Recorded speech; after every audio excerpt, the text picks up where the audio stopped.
For over 15 years, Saturdays and Illegal Curve have been synonymous with one another. With insight, analysis, and interviews regarding the Winnipeg Jets, the Manitoba Moose, and all around the NHL, here are Dave Manouk, Ezra Ginsburg, and your host, Drew Mindell.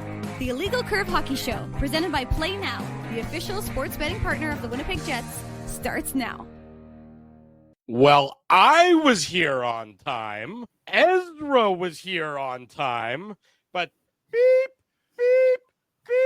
That's the sound of the bus being run over Dave Manouk, who just casually strolls in at whatever time he so chooses to join the Illegal Curve Hockey Show. What do you think about that level of professionalism, Mr. Ginsburg? Because to me, that seems like he should be fined in the kangaroo court that is Illegal Curve. Yeah, we'll fine you a few shekels, Dave, for being late. Yeah, Dave came in right at like it was about 9:01, right? And then we went live at 9:02. But like casual. Look, Dave is the MVP of Illegal Curve. We can't give him that hard of a time. He's almost always on time, and he is the backbone of this organization. So, Dave, it's okay if you're late once a year. All right, thank you guys, appreciate it. I'll try to be less tardy. Say it loud. He said it. I don't. You understand how you understand how majority works, right? I got Big Daddy. We're good. We got 2 out of 3. In fact, actually, Drew, I got some news for you. You're fired. Fair enough. We had a good run. Good night, folks. Family, I'm coming upstairs. And bye, Drew. And look, now you've screwed it all up. I'm on the bottom. There you go. Switch it around. It's you like being on the bottom, though, Drew. Touche, Ezzy. Good morning, Winnipeg. Good morning, Manitoba. And for all those joining us live this morning on our YouTube channel and all of our social media platforms, we say good morning, universe, and welcome to the Illegal Curve Hockey Show with Dave Manouk, with Ezra Ginsburg. I'm your host, Drew Mindell, here for the next couple of hours, talk everything to do with the Winnipeg Jets. Big sports day here in Peg City. The Jets look to make NHL history this afternoon against the Dallas Stars. The Bombers look to make it to the 5th consecutive Grey Cup a little bit later this evening against the dreaded rivals of Saskatchewan. It's going to be a big day. And of course, the Moose are in action in Texas a little bit later on tonight. So we have you covered from 9 a.m. all the way through 11 p.m. tonight with all the latest Jets, Bombers, Moose news here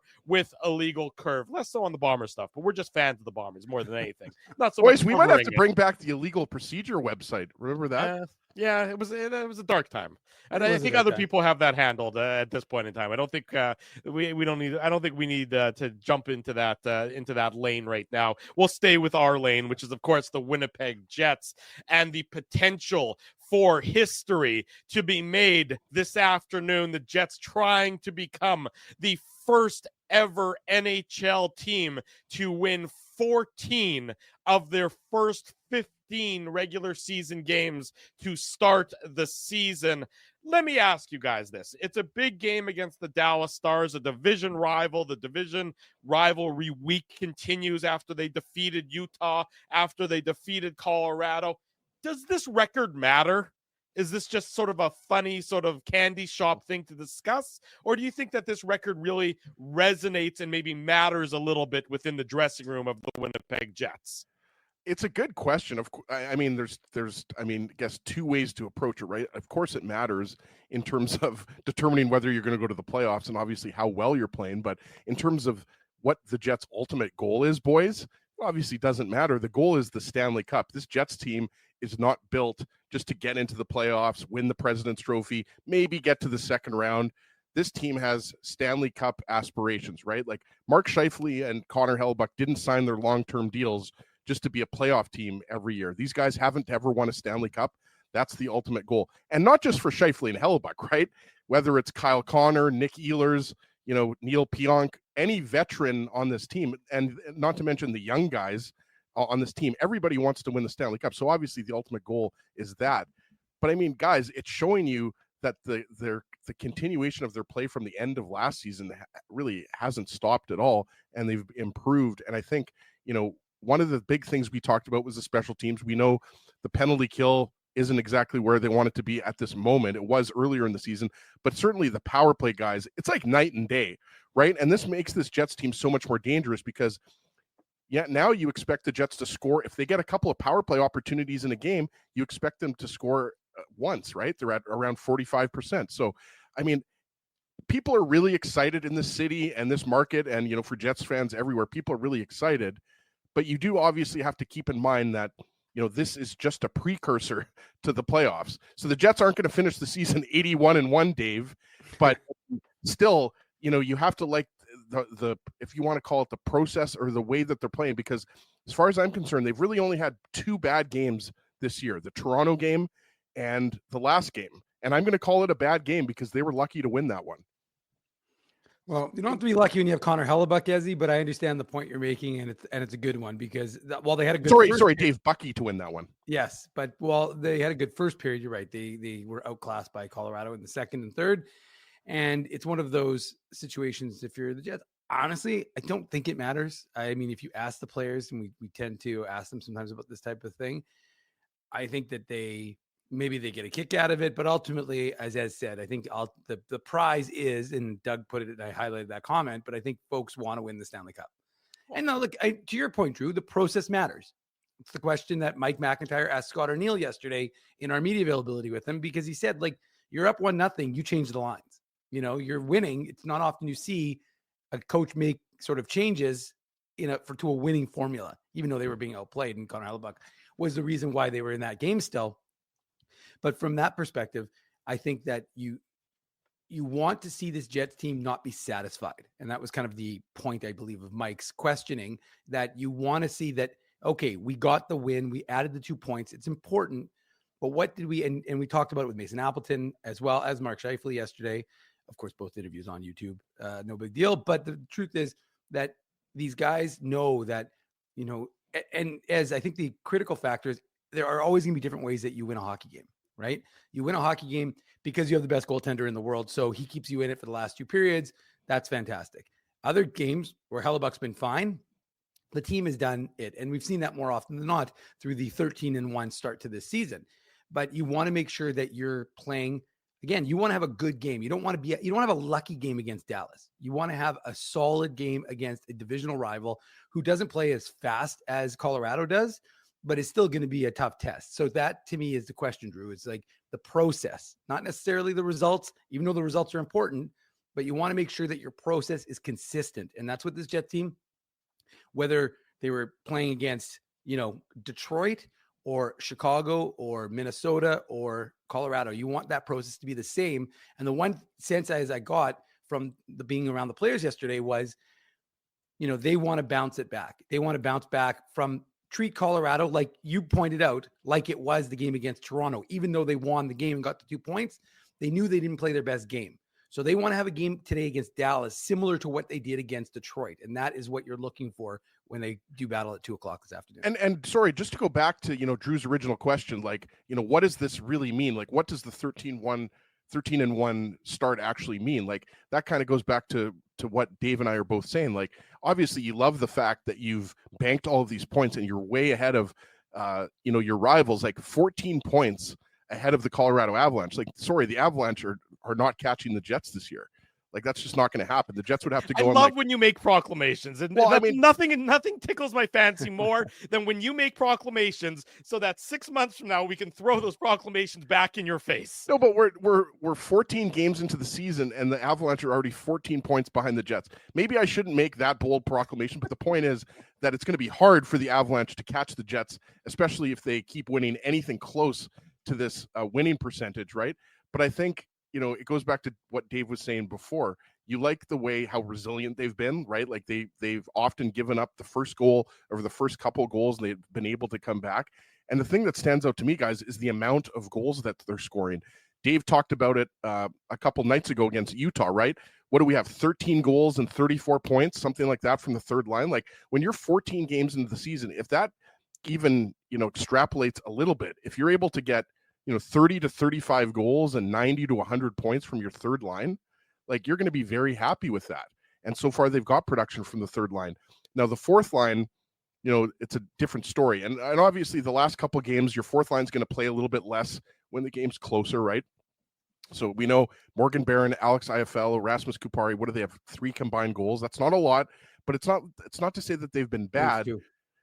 2 goals on the fourth line, because I think Morgan Barron doesn't have a goal yet, if I'm not mistaken. But the point and I'm trying to make, goal came on the power play as well. Yeah. And Right. So when you look at really in terms of the 5-on-5, they were winning their minutes, but you want to see them put the puck in the net. You want to see them get a Right. little bit actually more, in terms of goals and assists and the traditional stats. It's good that they're winning their minutes. It's good that they're tilting the ice, but it also has been, I think, lesser over the last number of games, how one-sided their performance has been. It's been back to closer to 50-50. In fact, they were well below 50% of possession last game against Colorado, much like all the Jets were for that matter. Mhm. But you just still want to see a little bit. You want to see that fourth line recapture what they had for the first couple games this season, I think is what you're saying there. Right, but the top 9 has picked up the slack, right? The top 9 has been that good. Obviously, the Nemesnikov, Perfetti, Ehlers line, that line, took a few more games to get going than the Scheifele line, but they haven't been as dependent on the fourth line, maybe if you want to put it that way, as they were last year. But I mean, so I think you don't want to diminish this start, guys. And you mentioned, Drew, this is history. Like, they can become the first team to ever win 14 of their first 15 games, which is really incredible. But they have to keep it going. That's what I would say is you've got a tough schedule coming up with the Panthers and the Rangers and the Lightning. I don't think it's in that particular order, but you've got tough games coming up, the back-to-back against Florida. So the schedule is going to get harder starting today. But I think you don't want to take away how impressive they've been, Dave, the 13 of the first 14 games, with maybe the exception of a couple games, because that game against the Avalanche, that's not a game, we said that's not a game you're going to write home about, because that was Hellebuck stealing the game, but that was the first time he's had to do that this year. So that's a good sign. That is in and of itself is certainly a good sign. You're playing a Dallas Stars team today that is also, a very good hockey team. Sure, the Jets are well ahead of where they are in the standings, but Dallas is 8-4. They have the +10 goal differential. The Stars are a damn good hockey team, and one, by the way, that won 3 out of 4 against the Jets last year when these two teams played, division rival game. Dallas and Winnipeg, there's a lot of similarities, I would say, in how they are built. Neither team, from my perspective, has that overwhelming superstar. Neither team has that guy who's, when you rattle off the superstars in the league, when you rattle off the McDavids and the McKinnons and the Crosbys, et cetera, neither team has that guy who jumps to mind immediately. What both teams have is a ton of forward depth. You look at Dallas's forward lineup, very similar to Winnipeg's in that they're built 1 through 12 top, that they have talent sprinkled all throughout their lineup.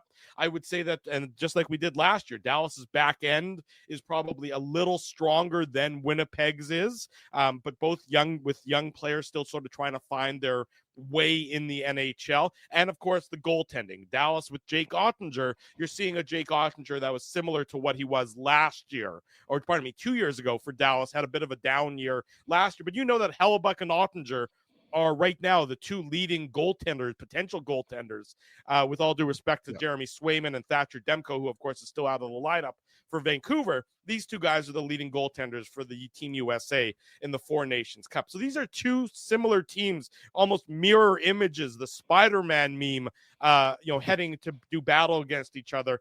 And they also don't like each other, given that they're division rivals, Dave. Yeah, there's no question. And when Scott Arniel was asked, by the way, shout out to my nephews who are watching the show, Luxon and Finn. Thanks for watching. Yes. But smash that like button, guys. But just, Drew, the idea of what Scott Arniel was asked specifically about Dallas. And that's why I liken it to a chess match. They're not going to try and trade chances with you. They're really going to try and capitalize on the mistakes you made. They're a disciplined hockey team, as I think that's kind of what Drew's saying here. And so that to me is why you're going to have to, Spencer, you get a shout out to, even though you're not my family. So there, shout out to Spence, who's saying I'm displaying some nepotism. But regardless, I think that you've got a Dallas team and obviously they're very well coached. We've talked about him, throughout the years about how good he is, right? As he is a coach. So from a Dallas perspective, what you're going to get. And, it was interesting. There was some scuttlebutt yesterday in terms of who would be, starting. I don't know why someone thought that maybe DeSmith would start over Ottinger today. I know that Dallas just played in Chicago. I want to say I think they had a 3-1 lead, 3-1 win, in their last game. So we'll see if it's Ottinger or DeSmith, but I don't know why. And DeSmith, we should mention, his numbers have been equally as good as Jake Ottinger's, Dave. Yeah. So they've got a good 1-2 punch there. But to your point, I mean, this is a very strong team. And, this is, I don't know if you want to call it a statement game or a measuring stick game, whatever it is. The importance of this game, I think, is just a little bit more elevated than it is against the Colorado Avalanche, just because of the way the Stars have played so far. They lost a couple games in Finland, but prior to that, I think they won 3 of 4. So, like we were talking about it right before we went live, right? Like you look at the record, you're like 8-4. That's not bad. That gets you 10 points behind the Jets right now, right? So, I mean, I expect a desperate team, even though they won their last game, Dave. And I think, it's going to be interesting to see if Mason Marchment's going to play. He was out, I believe, last game. He's a game time decision. Yeah. So, Mason Marchment is a very effective player and has been for the Dallas Stars since coming over from, where was he? Was he with Florida before? Florida. Yeah, Florida. That's where he was. He was signed by Dallas as a UFA, if I recall correctly. And he's correct. definitely been a very effective player for the Dallas Stars. So him not being in the lineup, and obviously we won't know that till close to game time, would be a loss. He also plays on that second power play unit for the Dallas Stars. So that would be an absence from their top 6. But you look at their lineup.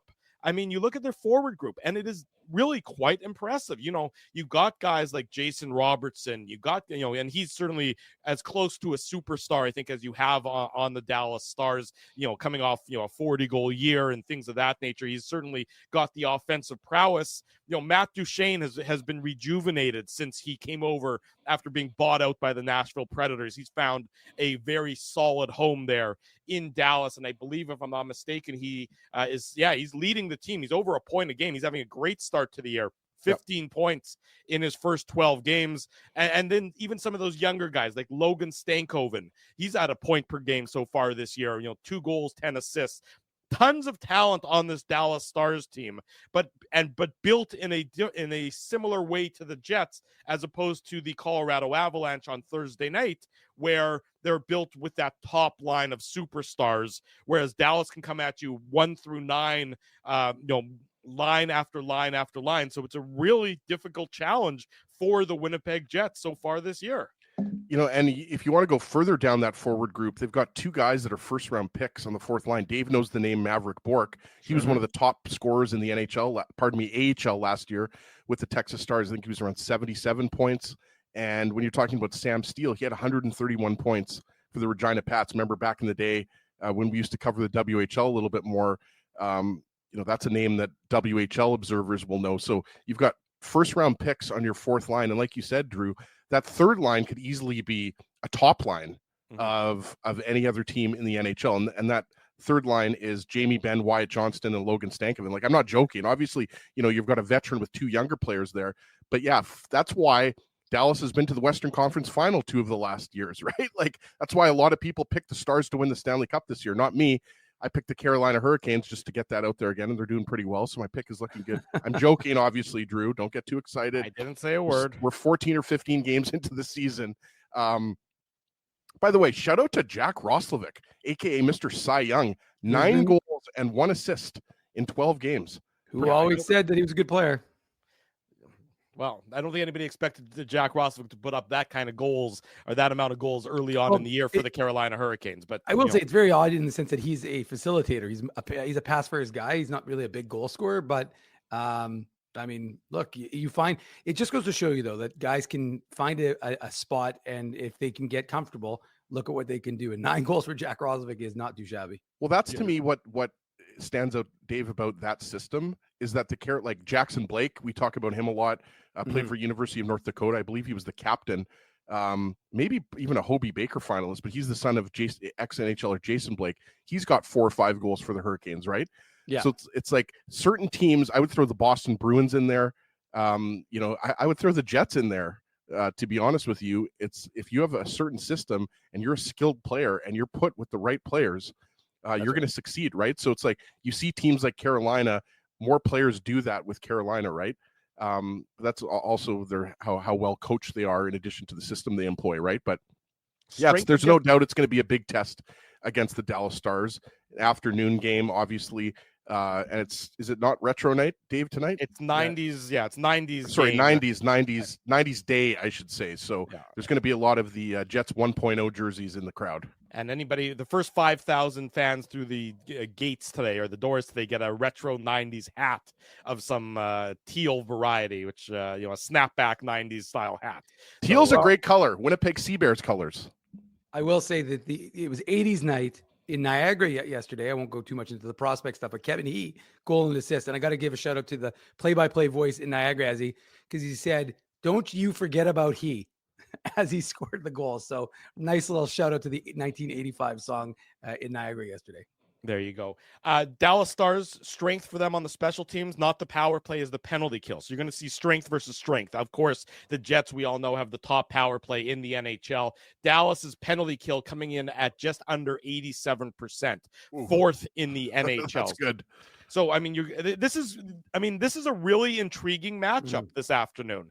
Beyond the fact that it's, game number 15 in an 82 game slog, and the Jets are going for history, is that you have these two division rivals. The Jets perfect so far against the Central Division. They beat the Wild, they beat Utah, they beat St. Louis, they beat Chicago, they beat Colorado. They haven't played Nashville yet. They're looking to make it 6 out of 6 against the Dallas Stars this afternoon. This is, a lot of the schedule's been soft for the Jets so far. This isn't a soft game by any stretch of the imagination. These are two teams where it's really strength against strength when you talk about the depth up front with the forward group.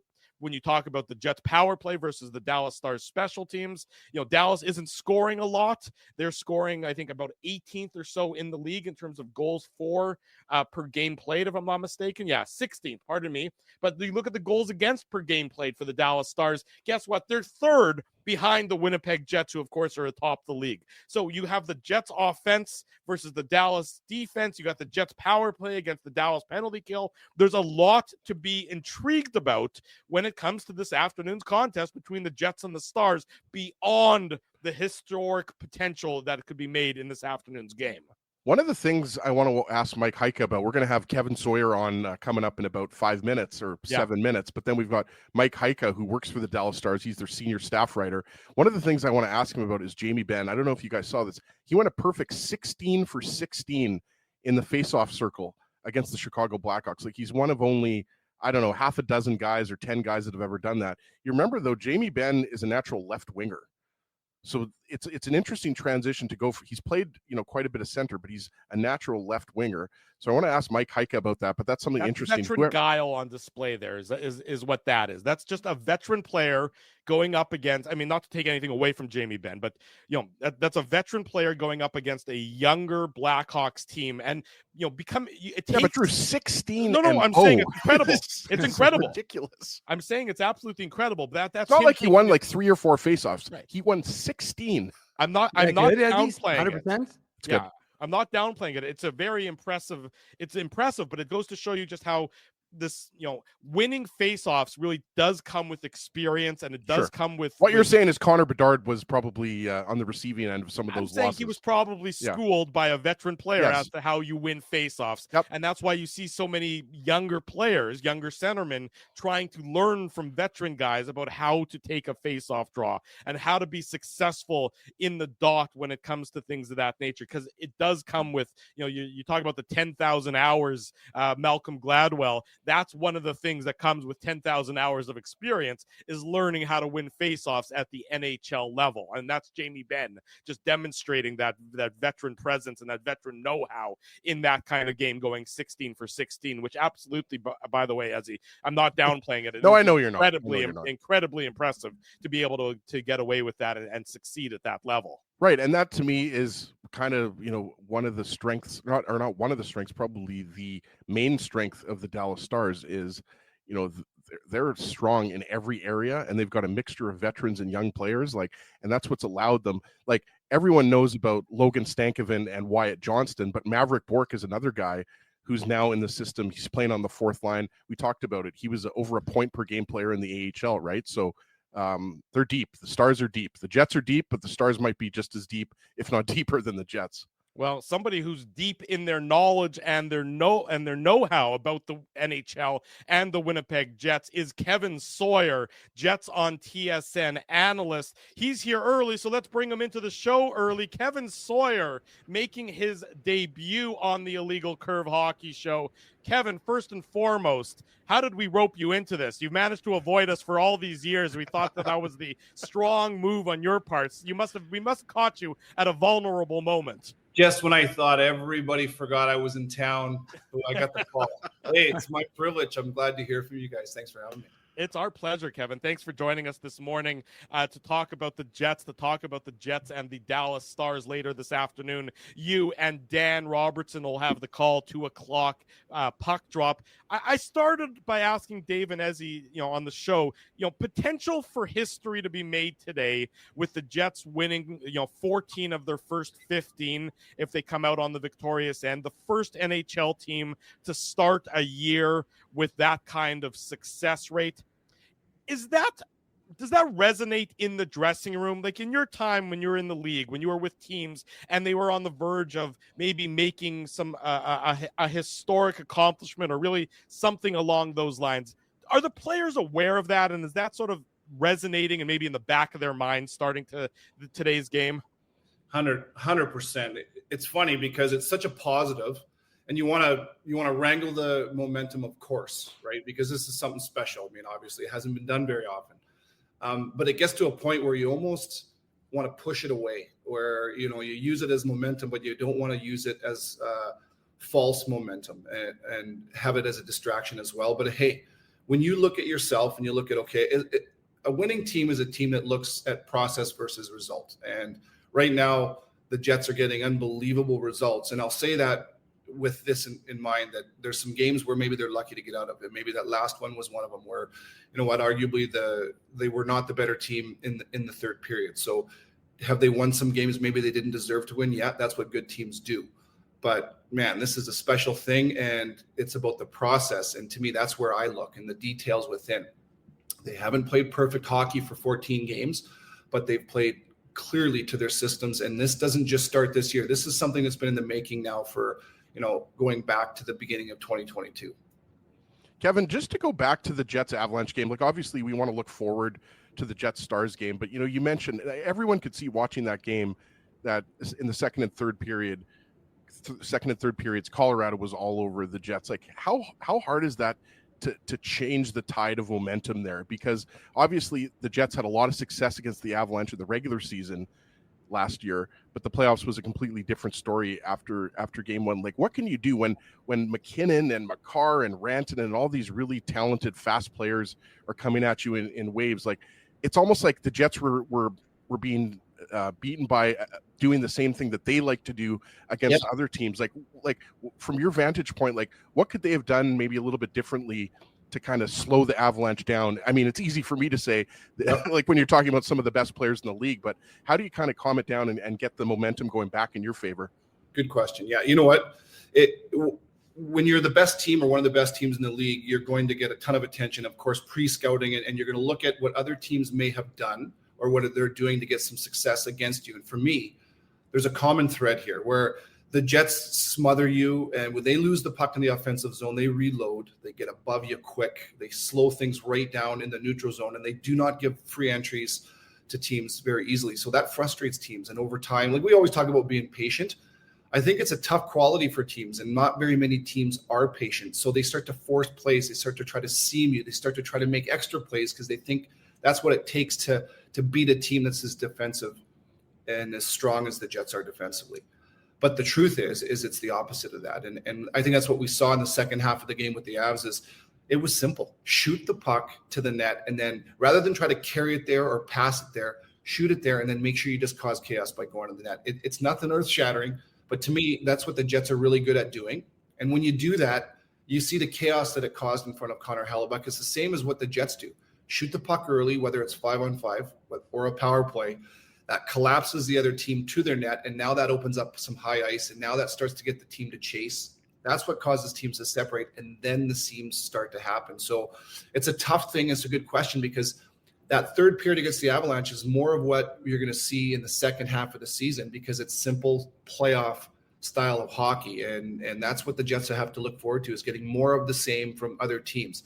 Everybody talked about last game being kind of like the redemption game and the measuring stick. Not a chance for me. Colorado wasn't healthy. They're not playing their best hockey. They're not getting good goaltending. This game today with Dallas is going to be the measuring stick. At game number 15, you got the third best defensive team in the league right now with Dallas. You talked about the depth they have. They have the goaltending. Their penalty kill is strong. This today is going to, for me, this is a measuring stick game.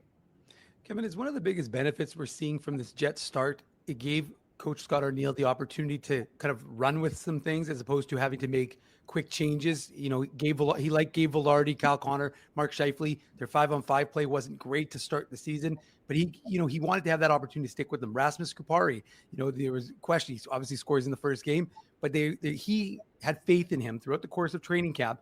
And now because they're winning, he has this latitude to say, okay, I'm going to run with these guys and really see what I've got in each one of these lines. Yeah, you know what? That's another thing too. I said this has been in the making now for, back to 2022. Scott Arniel was the mastermind behind a lot of the systems that you're seeing still today. When Rick Bowness was the head coach, most of the systems were constructed, and they were collaborations. But Scott Arniel is the guy that has kind of put these systems into place. So he's taking that into his first year as the head coach. But also, there's so much more to that, where a really good coach, a good leader, always makes people feel important and make sure that they have a purpose. You can just say that you're important, but the only really way you feel important is if you have a role. And so it's clear to me going into this year, Brendan Dillon is gone. They've lost some guys off the back end. And so they're saying, okay, Logan Stanley, you're going to be given a role, and you're going to be given some leash to fill that role. Let's find out. And the same is true with Rasmus Kupari in that fourth line. Yeah, they're not scoring, but man, they spend all their time in the offensive zone. They're clearly committing to a plan, and it doesn't happen in a week or a month. They want to give these guys a chance to grow into a role. That to me is how you develop. And it's no different with the top line or even the second line with Nemescott, Perfetti, and Ehlers. They didn't start off very well. I'm asking myself, how is that trio going to get to the net? How are they going to score goals with very little size? They've been given some time. They've been patient with them. And now you're starting to see some results. So there's buy-in here. And you get that because your head coach shows that he believes in you, and that he sticks with that through a course of time. It's not over yet, and tough times are ahead. Trust me on that. This isn't sustainable. We all know that. But we all wish it was, but hold on, Kevin. You're saying the Jets can't go 81-1? Hey, you heard it here first. Kevin Negative Nelly Sawyer is our guest here on the Illegal Curve Hockey Show. It's presented by Play Now. Kevin, of course, is the Jets on TSN analyst, the Jets and the Stars later on this afternoon. Kevin, you mentioned Logan Stanley. You mentioned he's been given this leash, obviously 10 games now after missing the first 4 due to injury. And I want to go back to Thursday's broadcast where you talked about Stanley, and you sort of talked about the need for him to play with a more physical edge, that we don't often see from his game. For a guy as big as he is, he's much more about angles and body position than he is ferocity. And you said you sort of think that he needs to get out of his comfort zone a little bit. I'm paraphrasing you here as opposed to directly quoting you, of course. How difficult is that for a player at this stage of his career, not a young player in the league anymore? How difficult would it be for a Logan Stanley to sort of develop that edge to his game that so far hasn't been there in his time with the Winnipeg Jets? Fair question, and it's really difficult. I can tell you, and I'm certainly not comparing myself to Logan Stanley or anybody in the NHL in today's game, but it was quick for me leaving kind of junior hockey to realize, okay, I got to figure out a way to separate myself from everybody else if I want a chance to play in this league.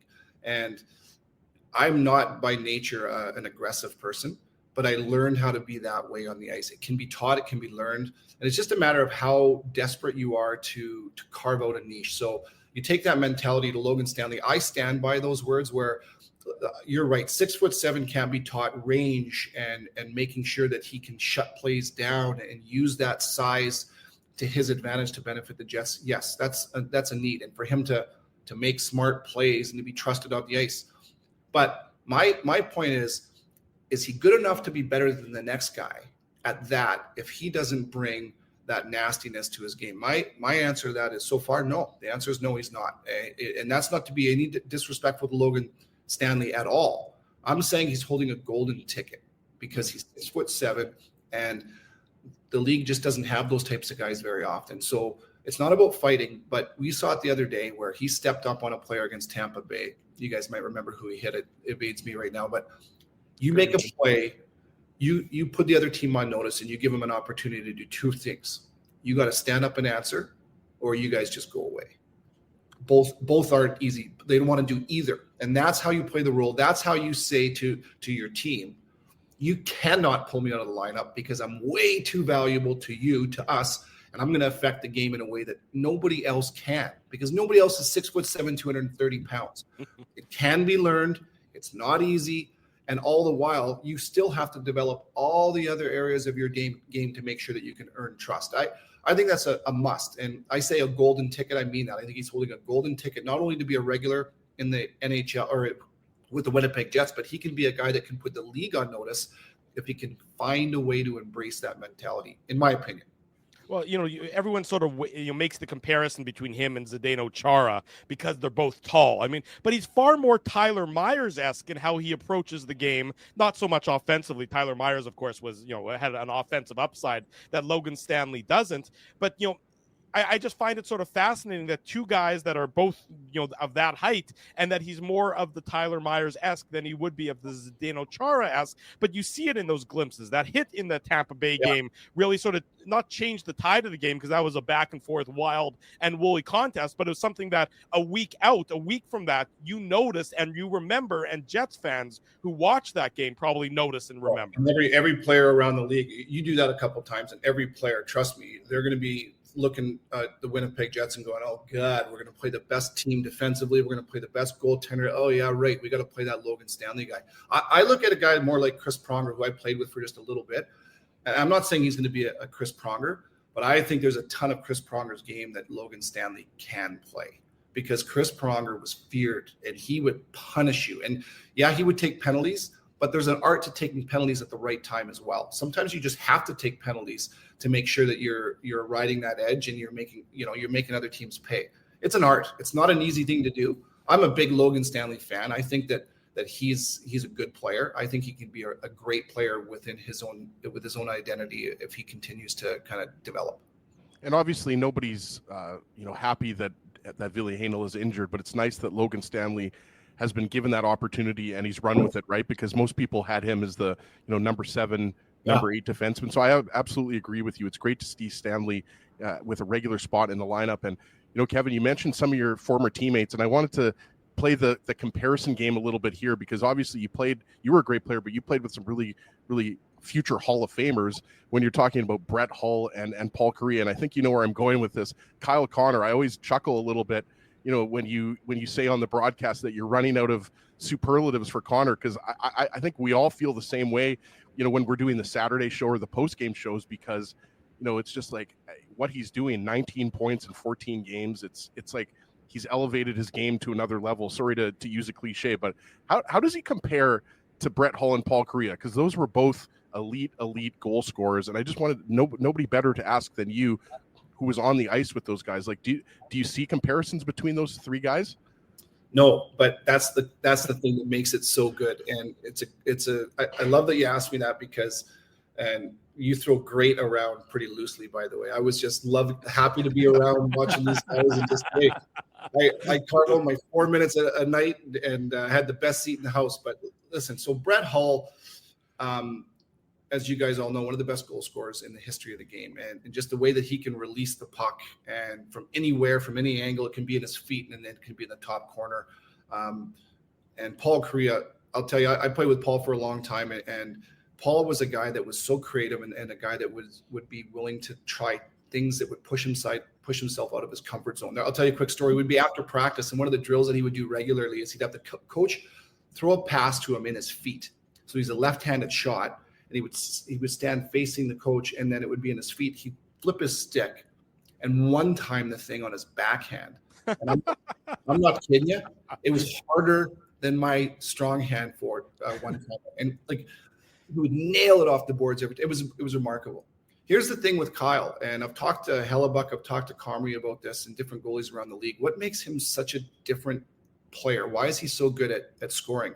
And it's because he's unique in the sense that the puck comes off his stick in a way unlike anybody else. And we talk about it, I think, a lot. You guys see it too, where his release, a lot of guys sweep the puck and release it, and that gives a goaltender a tell as far as, okay, where's the puck going and when's it going to arrive? Well, Kyle's release is like a 12-inch release. I always say like a firing pin release because it's like a sneeze. It's just here and then it's gone.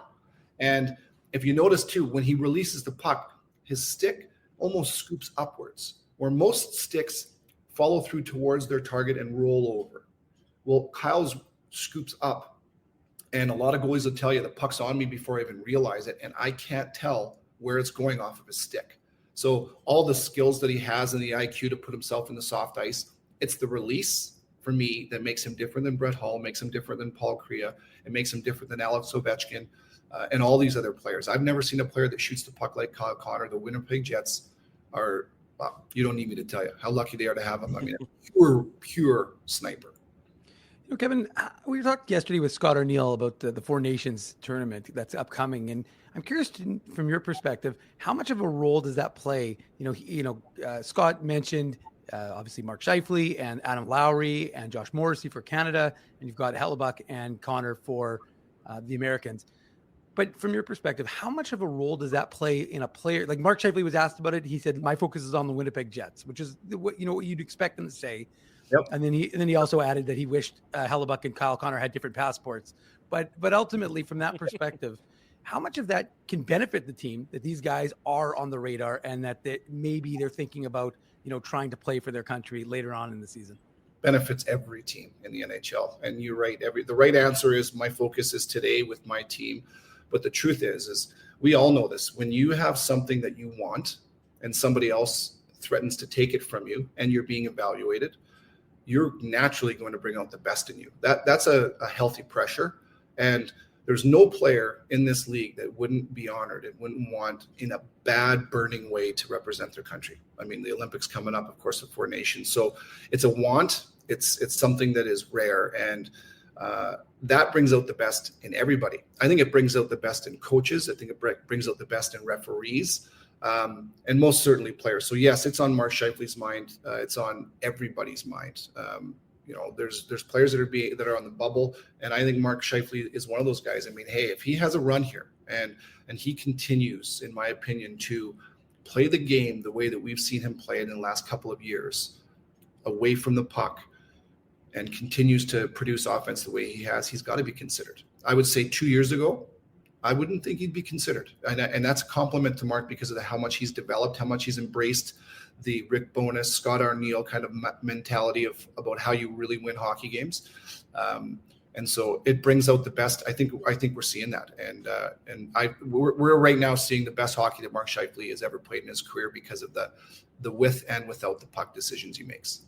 Kevin Sawyer is our guest on the Illegal Curve Hockey Show. Show is presented, of course, by our friends at Play Now. Kevin and Dan Robertson will have the call of the Jets and the Stars this afternoon, 2 o'clock puck drop, and then the Illegal Curve postgame show right around 4:45 p.m. this afternoon as well, talking about everything that's going to happen in this afternoon's contest. Kevin, you when you think of the Jets forwards, the ones that first come to mind, or at least, at the forefront, Connor, Scheifele, Ehlers, even Perfetti. I always find that Gabe Vilardi isn't necessarily one of the first 2 or 3 names rattled off when you think of the Jets forwards. Do you think he's just sort of quietly goes about his business and isn't necessarily the flashiest, and that's why he's not talked about, at the forefront of the Jets forwards? Or do you think he's maybe even a little underappreciated for what he brings to the table night in and night out? I think more time has to pass here in his time in Winnipeg before we can really say that he's underappreciated. He's had a lot of injuries in his career. Mm-hmm. He comes here as a third liner with the LA Kings, and this was a projection trade in my mind as to what Gabe Vilardi can be versus what he has been. And before our very eyes, we're seeing him, write that story. And so it makes a ton of sense to me why he would be put on that first line. It's like a puzzle, right? Where you've got the playmaking ability with Scheif, and then the speed and the shot with Kyle. Someone's got to get them that puck off the wall, and someone's got to get to the net as well, pull D away from those guys with the puck. And Vilardi is so good at that. And he's not a strong skater, but he's a good enough skater to be able to get there. But he is elite when it comes to playing with the puck under pressure, making plays in small space. And so if he can stay healthy, and I think as his confidence grows, I think that he'd be one of the first to admit that he's a guy that really works and continues to work on his own internal belief and his own confidence in himself. And I think that's what separates good players from great players. I think we're seeing more and more confidence from Gabriel Vilardi. So underappreciated. I don't think he's underappreciated, to be fair, at this point. But I think that this guy can be a staple in the Winnipeg Jets organization for a long time, because he serves a purpose that, Nino Niederreiter would be the only other guy in my mind in that top 9 that could play that role. And if you were to put Nino Niederreiter on that top line, he would have a reflection of maybe the same type of numbers, but you can't take him off that third line because Nino's just too valuable there, that identity line. So Gabriel Vilardi is, to me, I'm excited about him because he's a really good person. He loves the team. He's a great teammate, and the skills I just talked about. I think one day soon that we might be talking about him being underappreciated. He's working towards that kind of stability and consistency in his game. Kevin, I wanted to ask you about vibes. I'm a big vibes guy. Ask Drew and Dave. And obviously, with the Jets 13-1 right now, not only are they playing with a confidence, I think you'd agree, a confidence that even though we might have seen it at times last year, especially when the team was, in first in the Central, first in the West, or that long winning streak at the end of the season. But it seems like not only are they playing with a confidence and a swagger, but they're having fun doing it.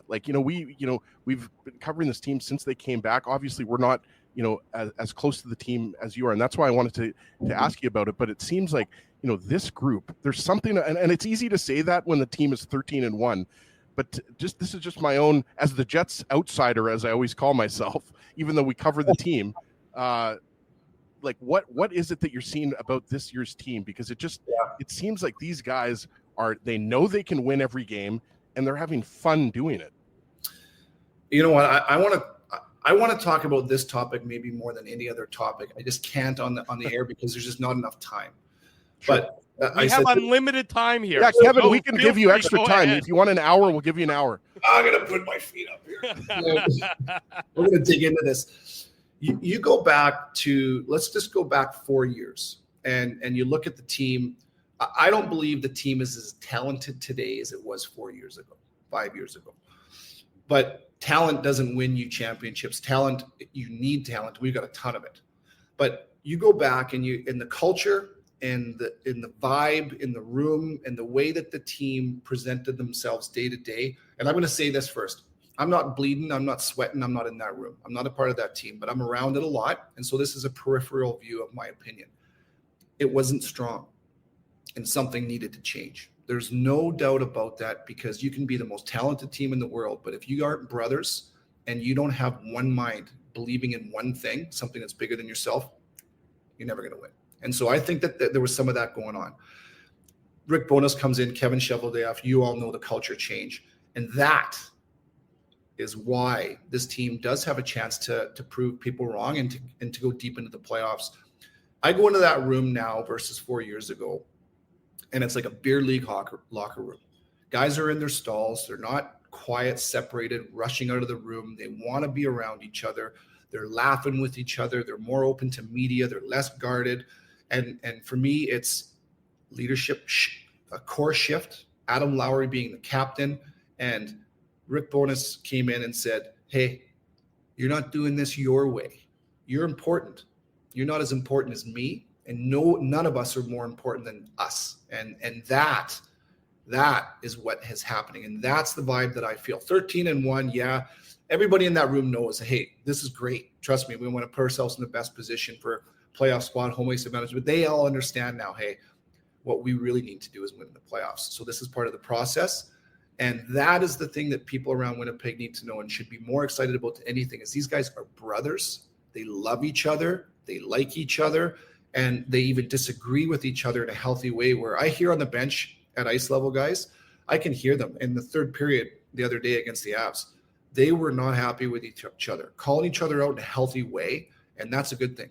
So the vibe is great.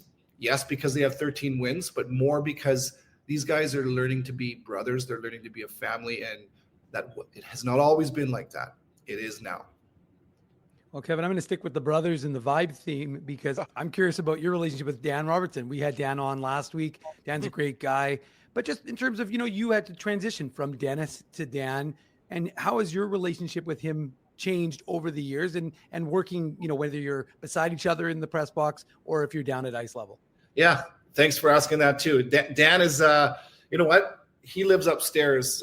We live in the same building, and we have our fobs open up our own floors to each other. So he'll just come down, knock on the door, come in, grab my guitar, start strumming while I'm cooking, or we'll have a beer and talk. We're buddies. And I was buddies with Dennis, although the age gap with Dennis, I always said to Dennis, I hope when I'm in my 70s, I'm like a buddy with a guy in his 40s, because it always felt like Dennis and I were buddies, and we spent a ton of time together on the road and laughed, because Dennis's sense of humor was and is amazing. Same Dan. And I think that's a huge part of having a good relationship with a broadcast partner. Is you should be able to, of course, communicate with each other, but you should want to spend time together and laugh. And Dan, I'll tell you, is hilarious. This guy has got a sense of humor like none other. So we laugh together a ton.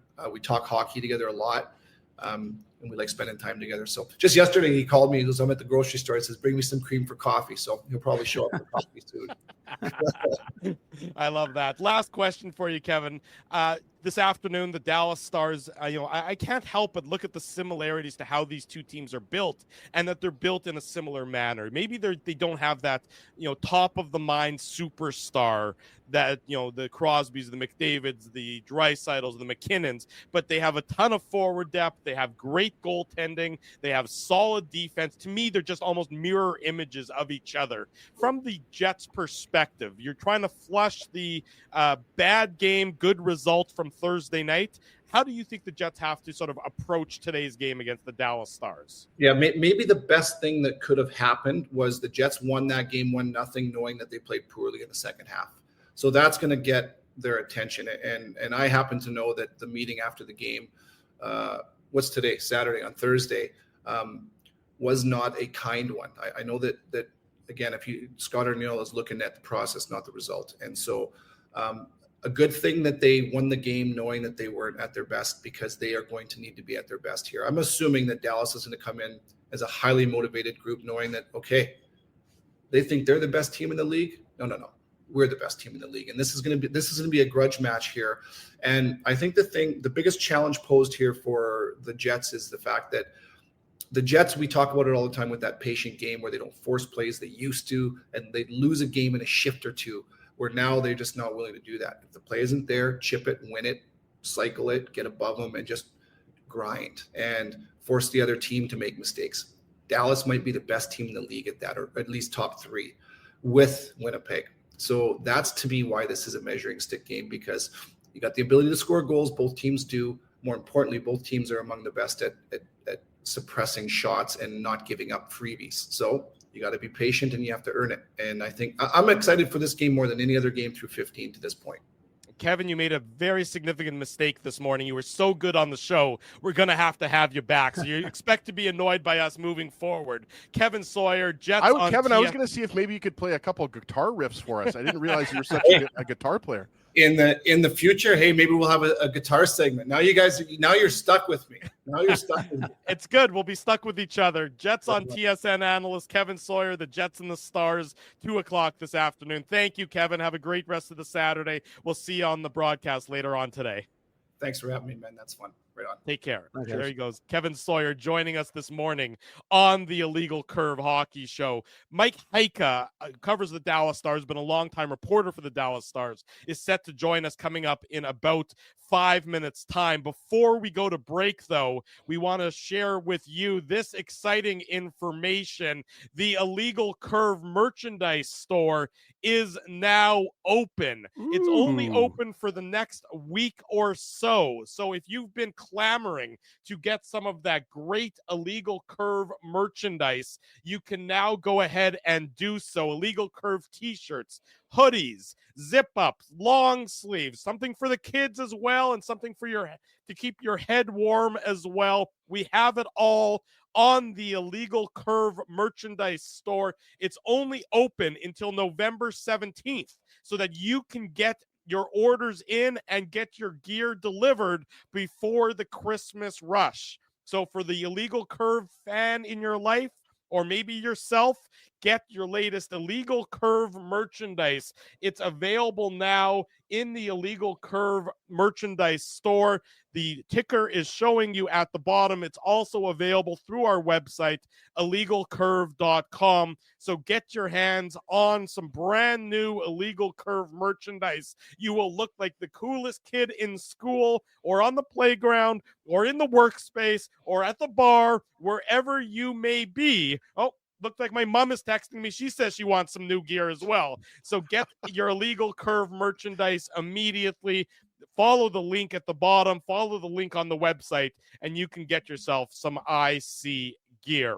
Hanukkah and Christmas has come early, boys. Yes, and Hanukkah and Christmas actually coincide this year. The first day of Hanukkah is Christmas. Yep. So you have no excuse for not getting your Illegal Curve merchandise. Get it now through the link at the screen or through our website, illegalcurve.com. Looks like I'll be having Chinese food on Christmas, boys. There you go. When we come back, that has nothing to do with merchandise, but a random saying nonetheless. No, because I know, I understand. I get it. It's okay. You don't need to respond. And when we come back, Mike Heika is going to join us for more about the Dallas Stars. Don't go anywhere. Drew Mindell, Dave Minuk, Ezra Ginsburg. It's the Illegal Curve Hockey Show live on a Saturday morning, presented by Play Now. We want to thank you for not betting with Play Now and choosing our illegal gambling site instead. Because we couldn't afford things like this without your money. So much of your money. Now you might have questions like, do our profits benefit your community? No. Or bet with Play Now, Manitoba's local legal and secure gambling site. Dining, entertainment, parking, and convenience, all in one spot. City Place is located in the heart of downtown Winnipeg, attached to the Canada Life Centre. Whether you're working, living, or out for a night in the downtown, make City Place your go-to destination before or after the fun finds you. Lunchtime, game time, anytime, visit City Place at 333 St. Mary Avenue, next to Canada Life Centre. Holt Dental, the new official dentist of Illegal Curve, has a philosophy rooted in two unyielding principles: genuinely caring about patients and providing outstanding service. Being a patient of Holt Dental means more than just checkups and treatments. It's taking the time to listen and talk to each patient so they can achieve the best long-term health, functionality, and aesthetics for their teeth, mouth, and gums. Conveniently located at Grant Park Festival on Taylor Avenue, Holt Dental is dentistry of the highest quality in a comfortable and relaxed environment. For more information, visit holtdental.ca. Oh, and there's plenty of free parking at the front door, too. Celebrating its 40th year as Winnipeg's home for stand-up comedy, Rumors Restaurant and Comedy Club has recently been named Canada's top comedy club and a top 5 comedy club in North America. From birthday parties to date nights to fundraisers and everything in between, Rumors is your destination for the best and most affordable live entertainment Winnipeg has to offer. For more information on upcoming shows, Rumors' incredible promotions, and to purchase tickets, visit rumorscomedyclub.com. So you're a pizza person, you married a wing person, but somehow your kids are salad people. You can't pick your fam, but you can pick your BP meal deal, starting from $18.99 for takeout or delivery at bostonpizza.com. Hour number 2 of the Illegal Curve Hockey Show starts now. Drew Mindell, Dave Minuk, Ezra Ginsburg with you. The show presented by our friends at Play Now. Of course, learn to bet with Play Now and receive the official betting partner of the Winnipeg Jets. Sign up and get up to $250 in bonus bets. Conditions apply. 18 plus. Enjoy responsibly. The Dallas Stars in town to face the Jets this afternoon. We're pleased to welcome to the program from DallasStars.com, longtime reporter for the Dallas Stars, longtime friend of our show, Mike Heika joins us this morning. Mike, good morning. You look great. Don't worry about it. Thanks so much for joining us. Never look better. Never. Oh my gosh. Hey lads, how are you? Very excited for this game. Exactly. It is an exciting game, isn't it? We just had Kevin Sawyer on.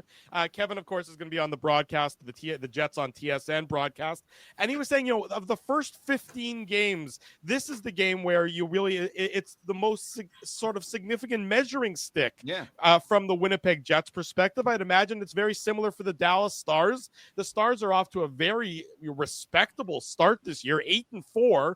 It happens to put them 10 points behind the Winnipeg Jets. But both of these teams, division rivals, they don't like each other. They expect to be jostling for, the top 3 in the division. I think that this is a sort of a significant early season game for both teams. Yeah, definitely. And I think basically they're each trying to establish who they are, what they are. I think Winnipeg's done a better job of that, but they also there's still only 14 games in. They want to continue on this path. And the Stars, they've been kind of weaving all over the road. The Finland thing didn't end up good with the 2 losses to Florida. And they definitely want to show they're that team from last year, the team that had the best record in the Western Conference, a team that got to the Western Conference final. So that they've got a lot on the line in this one. Mike, I just wanted to talk again briefly for those who don't know. The Stars and the Panthers just faced each other in Finland. I'll be honest, that completely surprised me and came out of nowhere. Obviously not the same for you, but we're hyper focused on the Jets, so I completely forgot that was going on. I obviously knew that the Devils Sabres opening season series was happening in Prague, but that kind of caught me by surprise there. But how did the experience go for the team? Obviously they didn't get the wins like you mentioned. They rebounded with a big win against Chicago, but how did that experience go for them? Because obviously Dallas has played overseas before. They actually haven't. That was their first time. Oh, it was? Okay. Yeah, that's why I think it was so interesting. So the team president, Brad Alberts, is a really smart guy. And he's the guy who got them the Winter Classic, which ended up being pretty successful. And then he got them this trip to Finland and against Florida, because Florida has 4 Finns. The Stars have 3 Finns. So there was a lot of, just out and about with everybody. I mean, a lot of media, Finnish media, and just, glad handing with a lot of important people. So all of that was very good for the organization. But and in an actual season, they kept saying, oh, we'll be fine. We've handled stuff like this before. But Florida just killed them in game 1. And then they came back and fought really hard in game 2, but Florida made the big plays. And I think it was a 3-2 game in the third period, and Florida had an empty netter. And, that it is what it is. On one side, the 3 Finns, it was amazing for them. I mean, they got to play in front of their grandparents. They got to, Esa Lindell is a part owner of Jokerit. And so we went to a Jokerit game, and he was very emotional because that's the team he grew up with. They're trying to bring it back, from the KHL. There was a lot going on there, and it was very good to see him be a part of that during the regular season. And then Heiskanen and Hintz also, for all those 3, it was amazing. It's a once in a lifetime opportunity. For the rest of the team, they were very happy, I think, for their teammates. But it was a struggle. So they went over there on Sunday and stayed and did a bunch of things. They stayed in Helsinki to start, did a bunch of things, and went up to Tampere, and then practiced there Thursday, played Friday, played Saturday, then got on a plane, 11-hour plane ride back to Dallas. So it was hectic. It was good in a lot of ways, but it was also really challenging. Well, Mike, one player we have to talk about, and Moose fans saw him a lot play against them when the Stars and the Moose did battle, and the Moose and the Stars are doing battle in Cedar Park this evening. So we got a double feature today. But is Logan Stankoven. He was so good last year in the AHL, obviously made his NHL debut and played for the Stars as well, the parent club. But what are you seeing from this young man who just looked so good, so poised last year, and it looks like he's continuing that this year? He's a funny guy. When you talk to him, he's very calm. You know, he plays, his engine's just running constantly. So you think he's just going to be this guy's going to talk, and he doesn't. And I think that helps him deal with all of these challenges that he's going through right now. I mean, what he had to do last year, getting called up, playing in the playoffs, he's just handled it no big deal. And then this year he came out in camp and said, yeah, I want to win the Calder. And he played 24 games last year. So he's 1 game short. I think they're 2 games short of being, ineligible, but he's eligible, and he's just shot out of the gate. He's leading the rookies in scoring right now.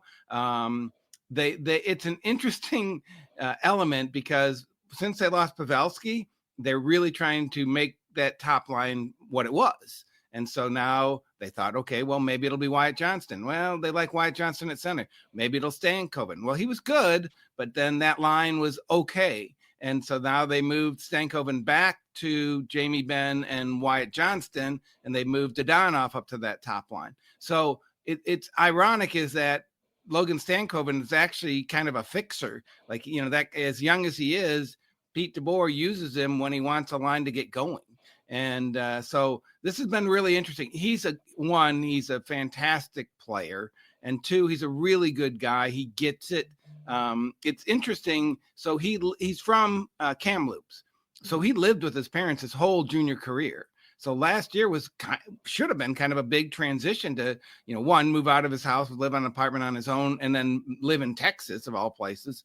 But he just ate it up, and he's doing it again this year. Nothing seems to bother him. And then obviously, I mean, if you're a fan of small players, yeah, he is so fun to watch, because it never stops moving. He's always thinking, he's always darting in and out of places. He's always doing things that, quote unquote, the normal hockey player is not going to try. He tries it because he has to.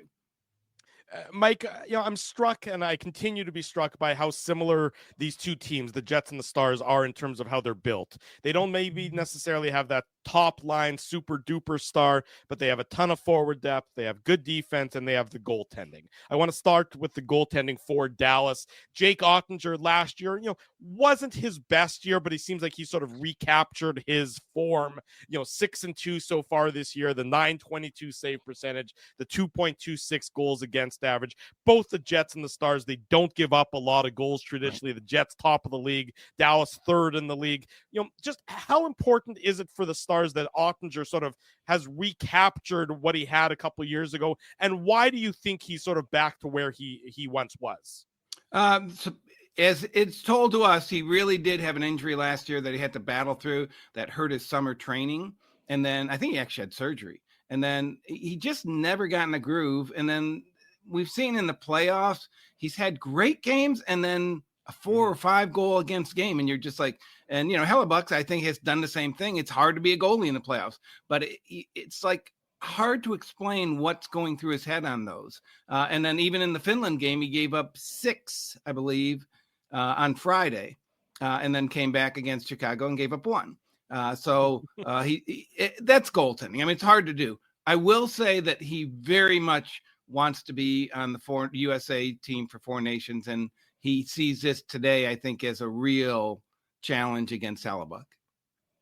Mike, I wanted to ask you about Mason Marchment. First off, if he's able to play, that would be a nice little scoop for the Illegal Curve Hockey Show. But he's currently listed as day-to-day with an undisclosed injury. But, it might have to do with the fact that his dad, the late Brian Marchment, played for the Winnipeg Jets. But no, it's obviously not just that. No. He was a fan favorite here, but no, he had his big breakout season last year with 53 points. If you want to call it that, a breakout season, he's already established himself as a good NHLer. But do you think he gets enough credit, not just around the league? Because I kind of hate when, we hear that a lot here in Winnipeg, that Kyle Connor's underrated or Nikolai Ehlers is underrated. So I'm not going to ask you if you think he's underrated, but maybe specifically on this team, because they have so many good players like Jason Robertson, Roope Hintz, Tyler Seguin, Jamie Benn, Stankoven, Wyatt Johnston.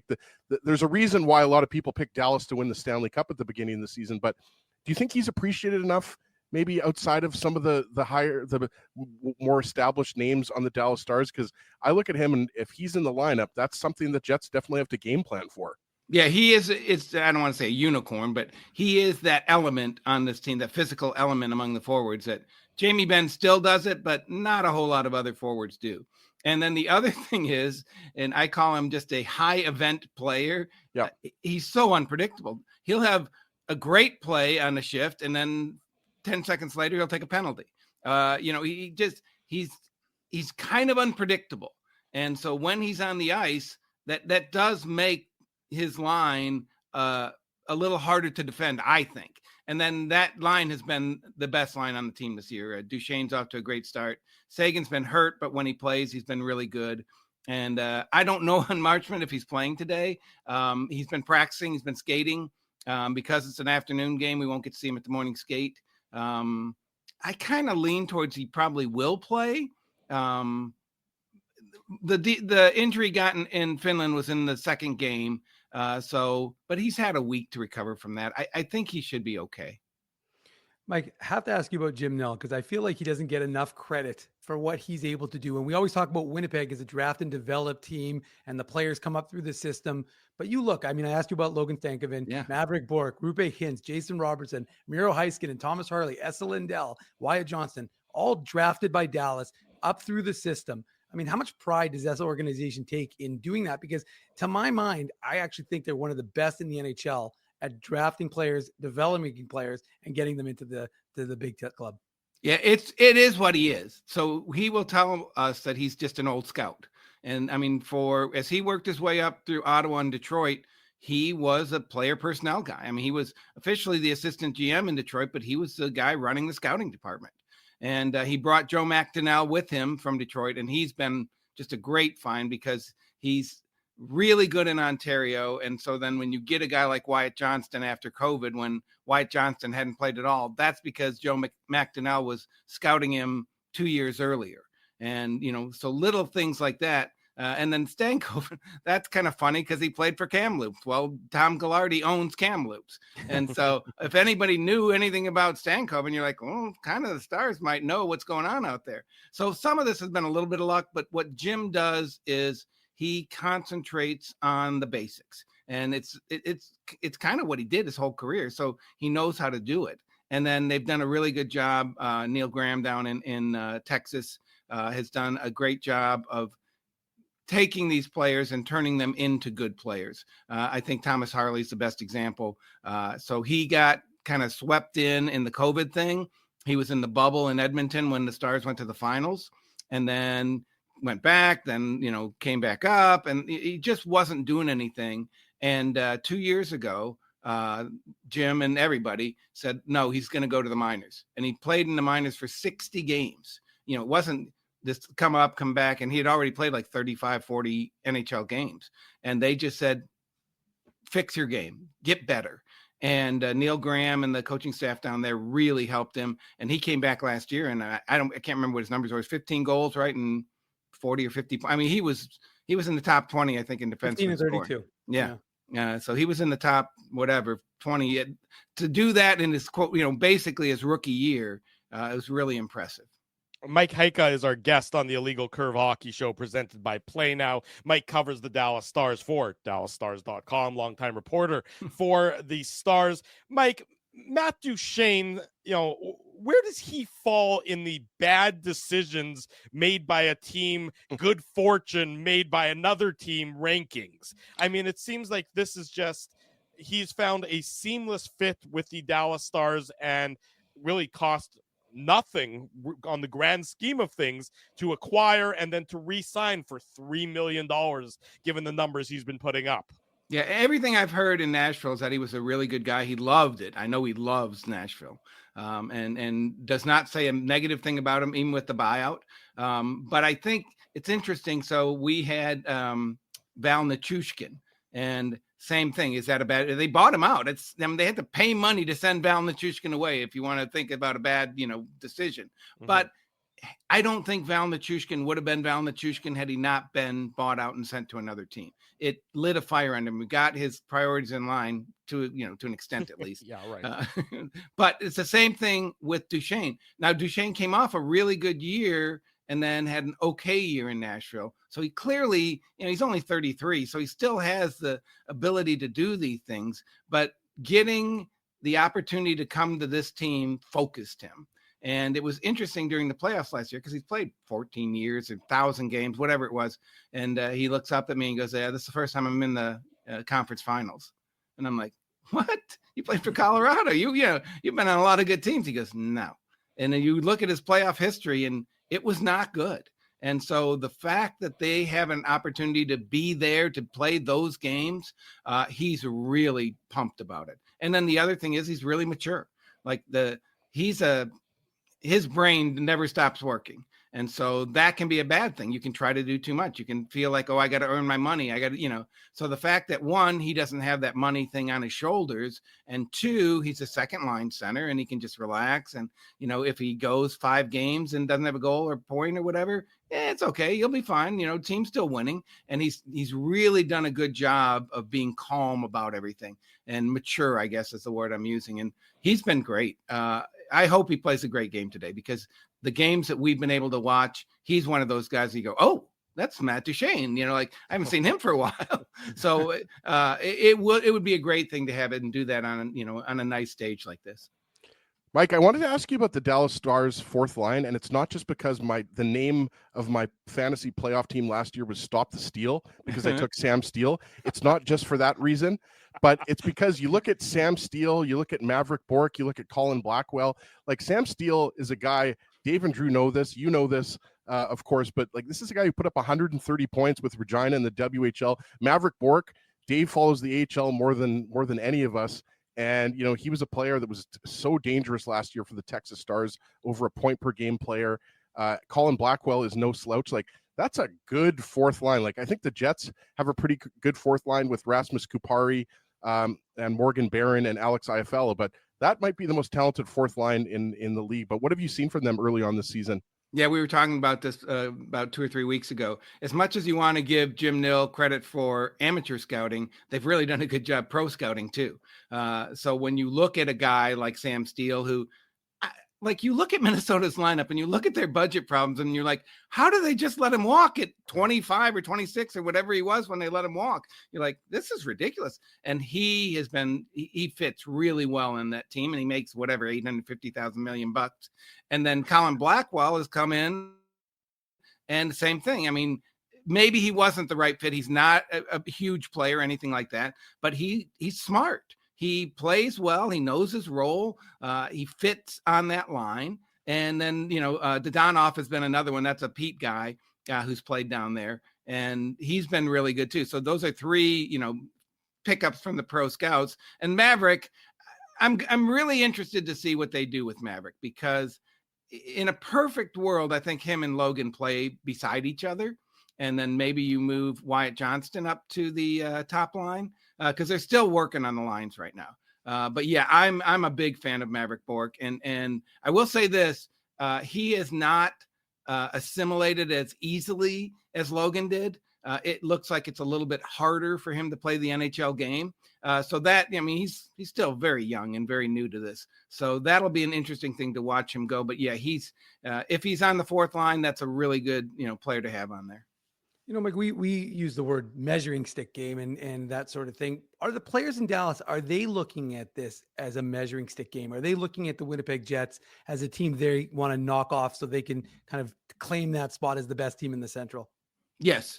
I think one of the problems with Florida is they didn't have the relationship with Florida to see that as a measuring stick game. They have the relationship with Winnipeg to see this as, you play them 6 times, 5 times a year. And you look up the standings and this is a very division centric league. They make it important. And so you need to win your division. Although the funny thing is Stars win the division and play Vegas in the first round. So I'm sure Winnipeg will win a division and get Edmonton in the first round or something like that. just how the playoffs work here. But yes, you look at the division, you look at teams, the other thing is respect. I really do believe that Winnipeg doing this, they respect that very much rather than a team from the East that they don't really know much about how they were built and what they went through. I mean, they love Bones in Dallas. They love what Bones did there. I think they see all the fingerprints on it and go back to, Ottinger versus Hellebuck.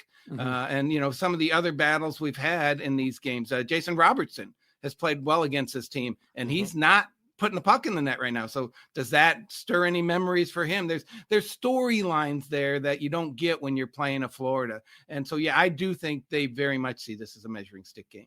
Last one for you, Mike. For a number of years, large number of years, you didn't talk about the Dallas Stars without talking about Jamie Benn. Now, this interview, I think we've gone about 20 or so minutes, and this is the first time we've mentioned Jamie Benn. He had the great day in the face-off circle on Thursday against the Chicago Blackhawks. We touched on that earlier in the show. Is 16 for 16 good, Mike? I'm not sure if that's good. It's funny. He said he lost a couple. He goes, he got the home ice advantage. But I said, okay, so 14-2. I guess that was a pretty good day too. That's right. But having him sort of next to the young guys in Wyatt Johnson and Logan Stankoven, and just him being that veteran presence, it just seems like the Dallas room would be the perfect mix of the veteran guys who've been through it all, Ben, Sagan, Duchesne, and then that young up-and-coming wave to get to be mentored and learn from these guys. Is that the sort of the vibe there, that Jamie Benn is the elder statesman who can gather the youngins around his knee and tell them the stories about how you have to win in this league and what you have to do to survive in this league? Yeah, and it's not telling them so much, although he's actually more talkative with them than he is with us. I don't know if you've ever seen his interviews, but they can be very brief. But what he does, I think, is set an example. I was talking to Wyatt Johnston the other day, because this is the first year he's not living with Joe Pavelski. So the first 2 years of his career, he lived at Joe Pavelski's house. He drove to the rink and back. He watched him prepare. And he said, I do miss that. He goes, I need to take whatever I've learned from him and build on it on my own. But it was something to have it there every day, every game. You could, have just a chat with him about what was going on. And I think Jamie is a similar type of personality. It's not so much the chatting, but it's the example of, this is what Jamie does to get ready. This is how focused he is. This is how much he wants to win. If you look back at our media photo album, it's him sitting in the locker room after the Tampa Bay loss. And he didn't take his clothes off for what seemed like a half hour. I wasn't there, but obviously we had camera people up in Edmonton. And, it was gut wrenching. Mm-hmm. And then when they lost to Vegas in the conference finals, same thing. When they lost last year to Edmonton, I don't want to put words in their mouth, but I think they thought they had a real chance to win it. They thought they were going to go through Edmonton. They looked at Florida. Pete and Paul Maurice know each other. I think they really felt we're just as good as Florida. And so when they lost to Edmonton, again, he just reflected the pain of it all. And so now all that scar tissue is still there. It's driving him to, try and win it all this year. And I do think that radiates to his teammates. It radiates to guys like Duchesne, who, again, same thing. As much as he's not a young kid, he hasn't been through this before. Last year was his first year. And then when you get to the young kids, they definitely pick up on it. And guys like Sam Steele and Mason Marchment and Colin Blackwell, they all look at him and go, okay, I'm following that guy. So yes, whatever he has, his aura is important to what they have here. Mike Heika is a reporter for the DallasStars.com. He's been a good friend of the show for many years. We'll let you go, Mike. We know that you got a hit with Sarah Orlesky coming up, so we'll let you get ready for that. Yeah. And we appreciate. And I was telling you, Mike, us. We don't want to upset Sarah. That's the last thing that we want to do. Yeah. We made sure that we got you out. I don't think Sarah ever gets upset. She's like the nicest person in the world. She is the nicest person in the world. You're right about that. Mike, enjoy today's game. It's going to be a dandy between the Jets and the Stars. Thanks so much for joining us. Great to see you again. Thanks, and good luck. Hopefully we'll see you in the future. Yeah, we'll see you again. Cheers, soon. Mike. Take care, Mike. Thanks, Mike. Bye. Bye. There he goes, Mike Heika. Great guy. He's been with us for so many years. Nobody knows the Stars like Mike. He knows It's more true. than anybody. That's why we always have him on. And he's just we've got to know him over the years and seen him around Canada Life Center or on the road, stuff like that. So yeah, nobody's better than Mike. That's very true. We'll take a break. 25 minutes past the top of the hour. Much more to come here on the Illegal Curve Hockey Show presented by Play Now. The link for the merchandise store has been updated. Go to illegalcurve.com. Just click merchandise. It's up at the top. You might even just say merch. Does it say merch or merchandise, Dave? He Merch. doesn't know. Dave doesn't know. He runs the website. He doesn't know. We already have an order. Shout out to our boy Sean in the Interlake. I believe he's in Gimli. Yeah, I know he's in Gimli. So shout out to Sean. He just ordered a half zip, and shout out to anybody else who has ordered. I obviously don't see the orders coming in. I'm sure we're going to be sold out by the end of the show. I don't even think there is a sellout. So just keep ordering is the point of it. Go to illegalcurve.com, click merch. You can buy your Illegal Curve merchandise today up until November the 17th. So act now. Supplies are running out, and we'll throw in a free waffle maker as well. We actually won't, so don't even hold me to that. Illegal Curve Hockey Show rolls on this Saturday morning. Thanks, everybody. Bottom of the hour. Oh, this has flown by so far. 90 minutes in here on the Illegal Curve Hockey Show. Drew Mandel, Dave Minuk, Ezra Ginsburg. Big thanks to Kevin Sawyer. Big thanks to Mike Heika for joining us so far this morning on the show. Great insight into the Winnipeg Jets. Great insight into the Dallas Stars. Going to be a fun one this afternoon in downtown Winnipeg. Just a hell of a sports day. You got the Jets and the Stars. You got the Bombers and the Riders, you got the Moose and the Stars. I'm sure I'm missing a lot of other great things, but a fun day in the world of sports for those of us in Winnipeg. Let's hear in the chat, Drew, how about who's going to both Jets and Bombers games? I always like that's another level of respect. Like if you go to both games in one day, that really proves that you're a super fan. I mean, obviously a lot of people will watch the games on TV, but let's hear it in the chat. Who's going to the Jets and Bombers games today? There you go. Mention it in the chat if you are. You can definitely do it. It's a bit of a quick turnaround. You got to go from one to the other, but I'm sure there'll be more than one person who's making the trek from downtown Winnipeg to the University of Manitoba campus.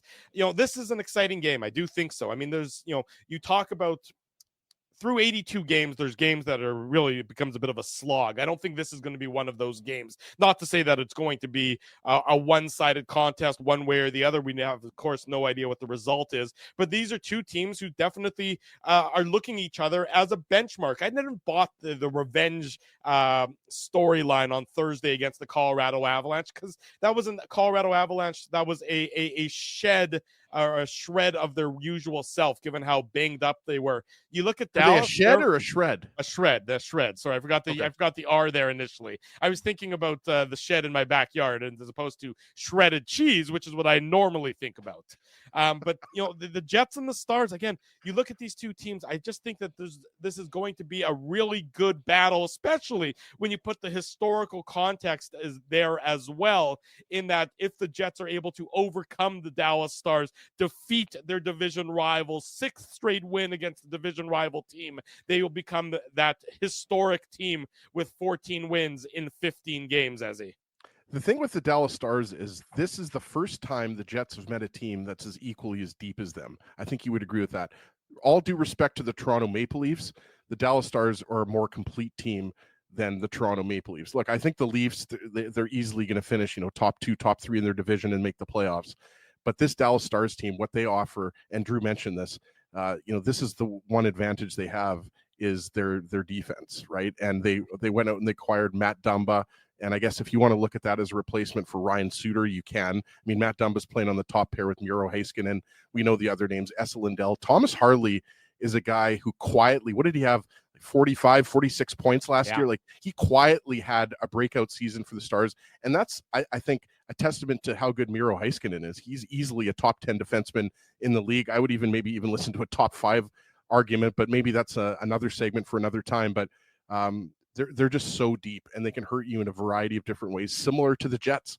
And the thing is, this year they have 2 goaltenders that can give them excellent goaltending. Jake Ottinger, Drew mentioned it. I mean, Hellebuck and Ottinger, I think we would be shocked if either of those guys wasn't on Team USA's roster for the Four Nations tournament. Now they're both on the roster, barring an injury. There's no question about it. Because and now the third goalie, that's where it gets more interesting because Jeremy Swayman hasn't had as good of a start as he did obviously last year. And so, but Thatcher Demko, it's going to be tough to keep him off. Yeah, but he's probably not going to be injured come February. I don't think that it's going to be Demko. I'll be shocked. I think it's Ottinger. I think it's Hellebuck, Ottinger, Swayman. I just don't see Demko, who's missed the first 12 games of the season, all of a sudden rushing back and then being healthy enough or wanting to put his body at risk for. It depends. We don't know that. I mean, we don't know that. There's a lot of time to go. But yes, probably Swayman. Drew, I agree with you, is probably the front runner. And, we're getting a little off topic here, though, because we're talking about the Jets and the Stars. But I think that, this is a big test. Just like the Toronto Maple Leafs were a big test, just like the Colorado Avalanche were a big test. And in both of those games, they were close games. So I think we'd all agree, I don't think this is going to be a lopsided game, or it shouldn't be, because the Stars are coming in here desperate. They lost those 2 games in Finland. Then they beat Chicago. They're expected to beat Chicago, though. And so this is a team that knows, no better time to start closing that 10-point gap than right now, right, Dave? So, it should be very interesting. I imagine that you're going to see the Lowry line go against the top line of Rupe Hintz, Dadonov, and Jason Robertson, and that Duchesne line with Tyler Seguin, and whether it's Mason Marchment or whoever's on that second line, that's going to be a tough line, whether it's the Scheifele line that goes up against that line or the Nemesnikov line. There's a lot of weapons, and we talked about the fourth line, right, with Sam Steele and Maverick Bourque and Colin Blackwell. That's a workman-like line, but it's also a very talented line. So it's going to be a big test, just like Colorado was. Let me ask you this, Dave. We saw Scott Arniel go to the line blender when things weren't working for the Jets against the Avs. He went to the line blender, in that second period, just in the third period, just to try and get something going because the ice was so tilted one way. How long of a leash do you think he has today for the current makeup of the forward lines if you see them struggling, if he sees them struggling through the first 10, 12, 14 minutes of the first period today? You are on mute, so I'll let you unmute yourself before you start talking. I knew that. I was just waiting for you to finish talking, Drew, and then I wasn't going to interrupt you. Try and allow people to speak. Drew, let Dave handle his own mute button. He knows how to use his tools. There we go. Look, one of the things that Scott Arniel was talking about yesterday when he was asked that question specifically, Drew, about changing things up to try and, again, like I said, by Mike McIntyre, the Winnipeg Free Press, that idea of you made a change to a winning formula. Now, were they were winning because of Connor Hellebuck, not because of the lines, because as we talked about, Colorado really took it to them, especially in that third period. I think at one point they were being outshot 14-2 or something of that nature. Mm-hmm. So it was disproportionate in terms of control of the puck in the third, especially. In the second, I think it finished at 9-9. But the fact is that Colorado definitely took it to them. But Scott Arniel talked about it. He doesn't like to make the change, and he doesn't like to make the change just for the sake of making the change. Now, he'll do it if he wants to get something going, or if necessity, right? If you have a lot of PK or PP. One thing this Jets team has done, relatively speaking, they did it against Colorado until the last minute, and it was a good move because the Colorado's power play is the second most lethal power play in the NHL, just behind the Winnipeg Jets. I think they were clicking at 37%. One of the things I was going to ask Mike about, I didn't get a chance, but surprisingly to me, is the Dallas Stars power play is actually just 18th in the NHL. Yeah. So given that they have as much firepower as they do, it's a little surprising that they don't have quite the same, level of lethalness to their power play. But, Jets similarly were, a very good team in terms of their power play their players, and yet their power play wasn't very good last year. So that's the one area I think that's interesting for the Jets, but staying disciplined, that's going to be huge. And you want to, of course, see, as you said, Drew, strength versus strength. Can your power play beat the PK of, a top 4 PK in the NHL in Dallas? So that's going to be a real fascinating battle. And I think, I don't want to overuse the expression, but I think it's going to be a chess match. I really do. I think it's, one thing that's about Scott Arniel, you don't want to get too bogged down in the details and trying to line match, but he does want to obviously get the preferential face-offs when he can get his guys out there.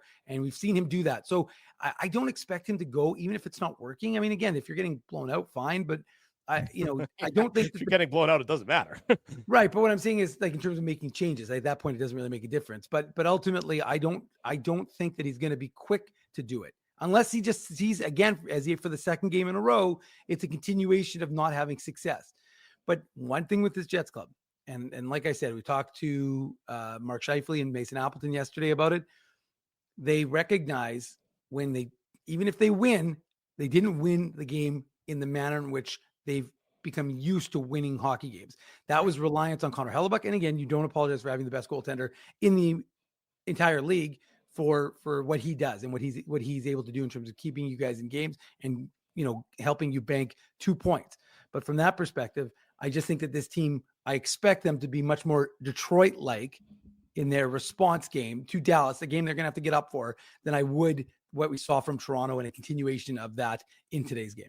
Yeah, to your point, and Ezzy, I want you in on this as well. To your point, the Jets have really not had 2 below average games in a row this season. The Toronto game, it was obviously below average, except on the power play, which was exceptional. And then they followed it up by just demolishing Detroit. We haven't seen them sort of string together really more than a period and a half of poor play all in one. So the Dallas game or the Colorado game was the anomaly, and it'll be interesting to see, going from playing poorly against Toronto to playing well against Detroit. Well, you should play well against Detroit. Detroit's not a great hockey team. Playing poorly against Colorado, it's different against Dallas because Dallas is a damn good hockey team. So it'll be interesting to see how the Jets come out, how they respond, and how they react to the poor performance on Thursday night. A poor performance, albeit in a winning cause. That's the sort of the mindset and the lens we have to look at everything through. Poor performance, but still in the win column. Right. And Dave mentioned the Stars power play is not maybe where you'd like to see it. And it's also 2 teams that don't take a lot of penalties. So that just means that you want even more importance placed on the Jets 5-on-5 play. And, it hasn't been fantastic, guys, the last couple of games. Like, let's not forget that the Utah game was a little bit of a grinder. And, it took a Nito Niederreiter goal in the third period to really separate the Jets from Utah. That was a tight one. I mean, Utah was in that hockey game. We talked about, remember those saves that Connor Hellebuyck made on Clayton Keller in the second period, right? So I think in this game, you're going to have a lot more pressure on the Perfetti, Namestnikov, Ehlers line. Like, that's something I'm going to be curious to see. Are we going to see that line oftentimes against the Wyatt Johnston, Logan Stankoven, and Ben line? Are we going to see it more maybe against the Duchesne, Seguin, Marchment line? That is, if Marchment plays. We'll have to wait and see. But I think the Perfetti, Namestnikov, Ehlers line, that line's been a little bit quiet. Obviously, Ehlers had the really good scoring chance in the third period. Remember when Appleton fed him in front of the net? So we'll see, if that line can do a little bit more. Scheifele, Connor Velarde, they were fine last game. And obviously, the Lowry line was the best line for the Jets. So we'll see what happens here. I think every one of us is expecting a close game, and it ultimately could come down to a power play goal or, a good penalty kill here. And, this is going to be a team they're going to be battling with. And when you talk about games that are being circled, I agree with Kevin Sawyer. I'm more excited for this game than I was the Colorado game, because I still, like Drew said, with no Jonathan Drouin, no Valerie Nichushkin, no Ross Colton. We know there's more guys, Miles Woods out of the lineup. I mean, that Avalanche team was not a full-strength Avalanche team. This is a full-strength Stars team, and it's a full-strength Jets team, minus Ville Heinola, right? So maybe Dave will give a little update, but I think he's still a few weeks away, right, Dave? Well, we're never given timelines. And to be honest with you, Jared Anderson-Dolan, who was also like Ville Heinola in yellow non-contact, he ditched the yellow non-contact as for a regular jersey, and then he ditched the Jets because he was loaned to the Moose after healing up from his broken foot. So Ville Heinola expected a little bit longer just because, he was dealing with the surgery and obviously of the ankle and all that stuff. So we'll see exactly what happens with him. But as far as we know, he's still in yellow non-contact, and I expect, a ways away would be the way I'd put it. Before Ville Heinola is given a chance, but it's an interesting one as in that regard, because what are you going to do with you still have to, even if they want to put him on a conditioning assignment, you have to make a roster spot available. So it's going to set up an interesting situation for the Jets, because are they going to assign Dylan Coghlan or try and put him through waivers and get him down to the Moose, or what are they going to do? Because they have to make a move. Even if they put Ville Heinola on a conditioning assignment, you still have to have a spot for him on the main roster. You would think, Dave, that he's gonna be put on a conditional loan. Sure, but pardon me, a conditioning loan For sure. But again, like I said, even if you do you still have to put a guy on waivers. You still have to put a guy on waivers. So from that perspective, they were able to, obviously the Jared Anderson Dolan one, because they recalled him and they put him on IR, that paused it. So his waiver status never, because of course he'd been up with them for more than a month, but it never evaporated or never elapsed, I should say. But with respect to this one, this will set up a situation, whenever it is, for right now, let's go is in yellow. With that. Let's stick with that, because if Drew's okay, I mean, Drew, you're the quarterback. I don't want to go ahead. I don't want to interrupt a good conversation. We have them so rarely. I don't think you're putting Logan Stanley on waivers, boys. I think he gets Logan Stanley. You're putting Dylan Coghlan on waivers. That's what I'm saying. No question about it. This isn't a debate here. No, I think it's something interesting to bring up. Dylan Coughlin's still a veteran defenseman. He's no slouch. So I just think look, I'm with you, Drew. I think Dylan Coghlan is the player that gets placed on waivers, because I think there's a better chance that Logan Stanley's claimed. By the way, I don't think it's completely out of the realm of possibility Coghlan is claimed, by the way. I agree with you, for the record. He's a right shot defenseman. Exactly. He's well regarded. I actually think that's why they're so loath to do something because, the only negative is he hasn't played a game since the preseason. So, it's been a long time since Dylan Coughlin's gotten into any game action. And remember, Drew, the Jets have to lose one defenseman on waivers every single year. It's a rule. This one at least isn't one that they've developed and drafted and everything else, and then they lose it. Right. This guy's just a guy they traded. I think it ended up being a 7th round pick or future considerations. For the Coghlan trade. I just think though that I'm with Az. I think there's a chance he could get claimed because he's a right shot D and he was well regarded. As an option, as a 7th player who could get in there if you need him and play some games for your club. But I just think it's interesting because I think that the Jets have had good health, which obviously is a good thing. And then as a result, you now have to start to make that decision. What are you going to do? Because like we said, we don't know when Ville Heinola is going to be back, but at some point he's going to be back. And when he is, again, barring another injury to somebody else, you're going to have to make room for him on your roster. When we come back on the Illegal Curve Hockey Show, more on the Jets and the Stars, and we pay tribute to a great friend of this show who announced his retirement yesterday. Much more to come. Don't go anywhere. Saturday morning, the Illegal Curve Hockey Show presented by Play Now. It rolls on in this final segment upcoming.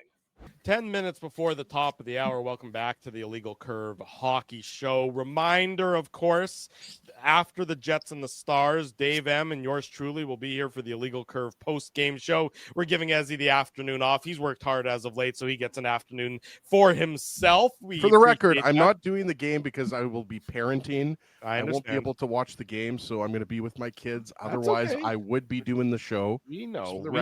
I didn't ask for a day off. I know some people think I get mandatory days off. Not true. Dave M does not give me any vacation time.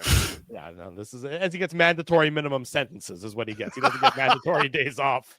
But no, anyways, Dave and I will be back this afternoon. Thank you, to discuss the Jets and the Dallas Stars. That'll be around 4:30, 4:45, right around that time frame. It should be a good one, discussing everything that happens in this afternoon's contest. The Illegal Curve Hockey Show, of course, presented by our friends at Play Now. Don't bet on illegal sites, bet with Play Now instead. Manitoba's local, legal, and secure gambling site, 18+. Enjoy responsibly. We'd be remiss if we didn't acknowledge the retirement of a very good friend of this show, Eric Duhatschek. And anybody who's following this program, anybody who is, followed hockey in Canada for the last 20, 30, 40 years, know that Eric Duhatschek was almost the dean of Canadian hockey writers. His time, of course, in Calgary, covering the Flames. Then he went more national with the Globe and Mail. Previously worked for the Hockey News, Sports Illustrated, and has been with The Athletic for the last 7 or so years. Eric announced yesterday that his retirement is effective immediately. He's been a great friend of this show. When this show started, every time we would do a season preview show or a playoff preview show, we always called on 2 people. Eric Duhatschek was one of those guys. We called on him to join us to discuss the Western Conference the Western Conference playoff matchups, the Western Conference season preview, and he was always so willing and so gracious with his time. Those segments used to go 30, 40 minutes, some of them. We blew the clocks out in the old radio station. Time was not a factor when you got to sit and talk about hockey with Eric Duhatschek. And so we wish him all the best moving forward in his retirement. To him, to Lisa Dillman, his partner. They're great together, great friends of the show. So we had to say a goodbye and a thank you to our good friend Eric Duhatschek on the occasion of his retirement.